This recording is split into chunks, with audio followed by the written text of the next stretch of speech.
Salut les voyageurs! Aujourd'hui on se retrouve pour parler du chapitre 982 et quel chapitre! Contrairement à beaucoup, je ne suis en rien déçu du chapitre et je vais vous expliquer pourquoi dans cette vidéo. Avant toute chose, on a dépassé les 15K et c'est juste fou. Je pense que je réalise à peine le chemin qu'on a parcouru et on a encore un bon bout de chemin devant nous. Donc toi, cher voyageur qui passe par là, je te vois. Abonne-toi pour faire partie de l'aventure Locpause. Et surtout, rejoignez-moi sur Insta si ce n'est pas encore fait et likez la vidéo avec votre acquis du likement si la vidéo vous a plu. Le chapitre commence sur la fête à Onigashima et le banquet se déroule de la plus belle des manières pour Kaido et Orochi.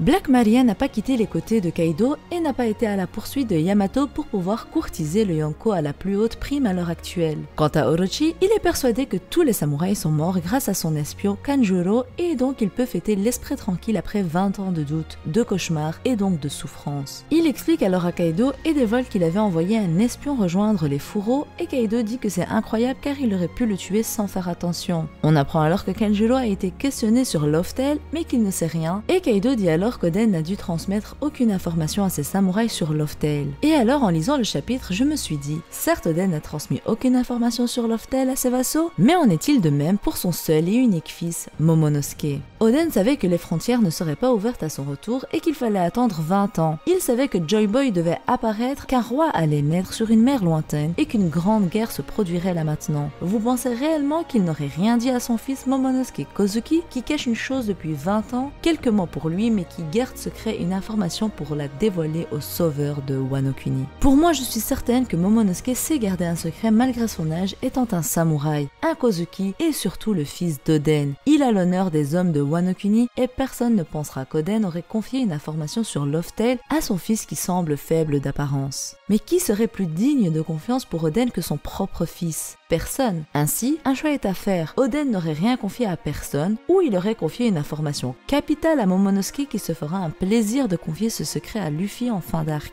Revenons au chapitre. Orochi, qui était heureux d'annoncer sa contre-attaque contre la rébellion, ne va pas croire plus longtemps être en sûreté. Kanjuro débarque enfin au banquet en combattant les ennemis sur son passage sans difficulté. On peut donc comprendre qu'il est d'un niveau supérieur et que son combat contre Kinemon ne fait que se confirmer avec le temps. Malheureusement pour notre Momonosuke, il a été battu par Kanjuro après avoir essayé de s'enfuir. Kanjuro n'a donc aucun scrupule à battre celui qui fut son maître, même si c'était là qu'une mascarade. On peut voir que Kanjuro est vraiment dénué de sentiments et qu'il n'agit que comme le chien du shogun. Une scène qui fait particulièrement mal au cœur et qui fait sourire Orochi, mais qui mine de rien ne fait pas rire Kaido du tout. Il s'adresse alors à Momonosuke en disant ne pas l'avoir oublié, tellement il a été déçu en découvrant le fils d'Oden il y a 20 ans. S'enchaînant alors les injures à l'égard de l'héritier Kozuki. Des injures qui ne passeraient pas et qui vaudraient des combats à mort si les fourreaux rouges étaient présents et si les Mugiwara l'étaient également. Black Maria prend alors Momonosuke dans ses bras et compatit avec lui vu son âge. Rien que par la réaction de Kaido à la vue de Momonosuke blessé et de l'inquiétude de Black Maria, je crois de plus en plus que Yamato est effectivement un petit garçon de l'âge de Momonosuke auquel Kaido le compare. La suite du chapitre fait déchanter Orochi qui apprend par Kanjuro que leur plan n'a pas abouti car Kinemon avait une longueur d'avance sur eux en prévoyant un faux départ. Une idée qui, je vous rappelle, a été introduite par Denjiro pensant Kinemon malin. Kinemon qui a vite été démasqué par le reste des fourreaux. Orochi est alors effrayé de l'arrivée de la flotte des rebelles sur Onigashima. Seulement, Fukurokuju, le chef des Oniwabanshu, s'avance pour dire qu'aucun bateau n'a été aperçu dans le port, que les 3 navires de guerre qui ont quitté le port ne sont toujours pas revenus, mais que 4 pirates identifiés sont bel et bien sur Onigashima, Luffy, Zoro, Kid et Killer, et que Queen est en train de se charger des intrus. Seulement, ce qu'ils ne savent pas, c'est que les bateaux ont été cachés de sorte à ce qu'aucun soupçon ne soit éveillé du côté des ennemis. Seul Orochi est réellement conscient de la situation et du danger que la rébellion, et particulièrement des fourreaux rouges, représente. Et peur Orochi, j'aime voir son regard rempli de haine et de peur à la fois. J'ai qu'une seule hâte, c'est qu'il se fasse exécuter sous les yeux heureux du peuple. Momonosuke entend leur conversation et se rappelle que Luffy lui a dit qu'il viendrait le sauver et il s'inquiète pour les fourrons dont il n'a aucune nouvelle. Mais qui dit pas de nouvelles dit bonne nouvelle. Seulement, c'est pas le cas de Momo qui se fait attraper par Orochi et qui décide de tuer Momonosuke. Il demande une croix sur la scène et qui sait ce qu'il prévoit de lui faire. Cette scène s'arrête là, mais j'ai espoir que Kaido intervienne pour refuser sa mise à mort. Bien qu'il soit effectivement l'héritier des Kozuki, seul et à son âge, il ne peut rien faire et donc ne représente aucune menace. Et par respect pour Oden, je pense que Kaido interviendra pour épargner Momonosuke. Le chapitre se concentre maintenant sur le sous-marin de Law et les fourreaux qui sont avec lui. Inuarashi parle via le Dendenmushi à Nekomamushi qui est enfin arrivé et annonce qu'il monte la cascade. Il est heureux d'être arrivé le jour du raid et de ne pas être en retard. On a donc l'occasion de voir les fourreaux rouges qui étaient restés sur Wano Kuni attendre la venue de Neko pour le revoir. 20 ans sont passés après tout et ça donne le sourire de voir ce genre de scène. Le sous-marin se dirige donc vers l'arrière d'Onigashima et espère que les groupes de Kinemon et de Denjiro atteignent également l'arrière sans encombre. On a donc l'occasion d'apercevoir Nekomamushi et les Minks qui l'ont accompagné. Marco est également présent sur le navire et on apprend qu'ils ne sont en réalité pas venus ensemble mais qu'ils viennent à peine de se croiser. Ça voudrait dire que Marco est venu par les airs sous sa forme de Zoan mythique, le Phénix, dès qu'il a appris l'abolition du système des corsaires et leur chasse par la marine. De ce fait, il est impossible que Marco ait appris l'alliance Big Mom Kaido par Nekomamushi qui l'aurait appris de Inuarashi étant donné que l'alliance elle-même vient de l'apprendre le jour même et que Marco vient de revoir Nekomamushi. Il y a donc bien cette information dans le monde de la pègre qui passe et il est sûr et certain que Shanks en est au courant maintenant et que Barbe Noire également. Izo, j'imagine, s'approche pour lui dire qu'il n'a pas perdu de temps pour agir et là cette partie a fait polémique et je vous avouerai ne pas comprendre pourquoi. Marco dit qu'il aimait beaucoup Oden mais comme les informations de Wano ne traversent pas les mers, il n'avait pas d'idée de l'état du pays. Il dit donc avoir un plan et là on a droit à une planche où on voit le fameux message qu'il avait demandé à Nekomamushi de donner à Luffy. Sur ce message est écrit « J'aurai un peu de retard, mais je vais venir, promis ». Et là personnellement c'était vraiment l'une de mes parties préférées du manga. On apprend donc que quoi qu'il en coûte, Marco serait venu et ce combat contre Weeble ou pas, il aurait accompli la dernière volonté de son capitaine et de Ace qui était de protéger Luffy. Perso j'ai eu des frissons parce que je ne m'y attendais pas et contrairement à beaucoup, même si je pensais que le message était par rapport à un road poneglyph, je ne vois pas pourquoi on devrait être déçu. Surtout que le vrai message ne contredit en rien ou n'est en rien un obstacle pour les théories sur le road poneglyph caché sur l'île natale de Barbe Blanche. Pour moi on peut très bien allier les deux. Marco comptait quoi qu'il en soit se déplacer sur Wano et aider Luffy même en fin de guerre et surtout ça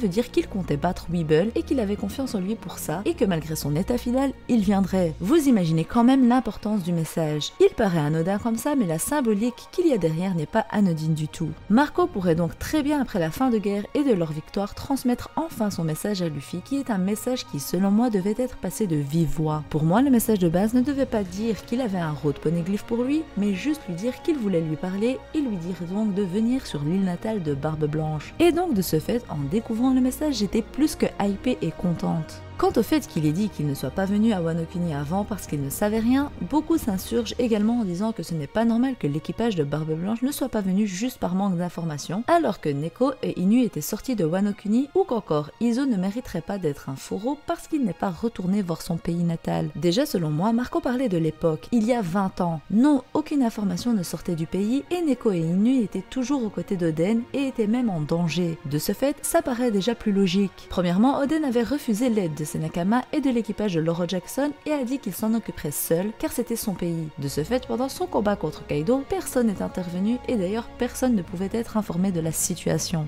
Deuxièmement, Oden a clairement dit qu'il savait que les frontières allaient être ouvertes 20 ans dans le futur. Il savait donc qu'il ne pouvait pas sauver son pays et qu'une grande guerre arriverait lors de l'arrivée de Joy Boy. Il l'a clairement dit à Roger, selon moi Roger l'a partagé à Barbe Blanche lors de leur dernière rencontre et ça explique pourquoi Barbe Blanche n'est pas intervenu, sachant qu'il ne pourrait rien faire pour le pays de celui qu'il considérait comme son frère. À contre-cœur sûrement, mais si votre frère vous dit de ne rien faire, vous n'allez rien faire, d'autant plus qu'il est déjà mort. Et pour Izo, il faut être compréhensible aussi. Il a quitté Oden parce que celui-ci lui l'a accordé parce qu'il avait remarqué son attachement pour Shirohige et tous les autres. Il était dans l'équipage de Barbe Blanche et oui, ils ont sûrement appris par Nekomamushi et Inuarashi la mort d'Oden et la situation de Wano Kuni, mais que pouvait-il faire? Aller défier un empereur sur son territoire? Oui, Barbe Blanche était plus fort que Kaido, mais où ça aurait mené? Des pertes inutiles, en sachant que certains avaient été envoyés 20 ans dans le futur à la demande d'Oden, qui savait donc ce qu'il se produirait. Beaucoup l'oublient, mais tout était censé se passer de cette manière. Tout était écrit et Oden et Roger le savaient. Pour moi, Barbe Blanche était au courant et Izo également, et c'est pour ça qu'il était prêt pour la guerre et qu'il attendait, selon moi, sur l'île natale de Barbe Blanche, aux côtés de Marco, sachant que quelqu'un viendrait les chercher. Oui, Izo n'a pas été sur Wano Kuni avant, et qu'est-ce que ça lui aurait valu? Se faire tuer? Enlever une patte à l'araignée? Pourquoi? Il a souffert dans son coin seul, a patienté et est maintenant là pour se venger, et personnellement je trouve ça beau. Beaucoup se sont insurgés de l'excuse qu'Oda a amenée concernant cette situation alors qu'il n'a même pas fini de la développer. Surtout qu'il faudrait également attendre la version officielle pour voir les paroles exactes de Marco. Bon, il est temps de retourner au chapitre mais il y avait tellement à dire. Du côté de Denjiro, on retrouve Sasaki qui le rencontre, qui se demande pourquoi Kyoshiro est là alors qu'il était censé rester à la capitale. Kyoshiro alors lui dit de garder ça secret et tape la discute avec lui pour ne pas éveiller les soupçons et lui met des menottes et des chaînes pour ne pas avoir à se battre contre lui et pour passer sans encombre. Sasaki s'insurge et demande ce qu'il fait. Et là Denjiro le boss montre son dos bien musclé avec le signe des Kozuki et lui dit « Sasaki, tu connais l'histoire de Wano? C'est ma deuxième partie préférée du chapitre, les frissons. Denjiro est je pense mon personnage préféré de tout Wano Kuni et ce qui est sûr c'est que c'est mon fourreau rouge préféré. On va voir si Izo ne va pas le détrôner mais le flow que Denjiro dégage, son ambition, sa colère qu'il a retenue pendant 20 ans, son histoire est sans doute la plus poignante. Denjiro a presque atteint son but et le sourire qui s'esquisse sur son visage nous prépare à ses combats futurs. Sasaki qui est un Tobilopo s'est donc fait enchaîner, c'est qu'une question de temps qu'il se fasse libérer par l'un des siens. C'est tout à fait logique et légitime que malgré sa puissance, il se fasse arrêter aussi facilement quand tu penses avoir quelqu'un de confiance en face de toi et que tu te fais attaquer en traître. Passons à l'avant-dernière partie du chapitre qui se concentre sur Big Mom qui poursuit Chopper et Usopp dans le tank.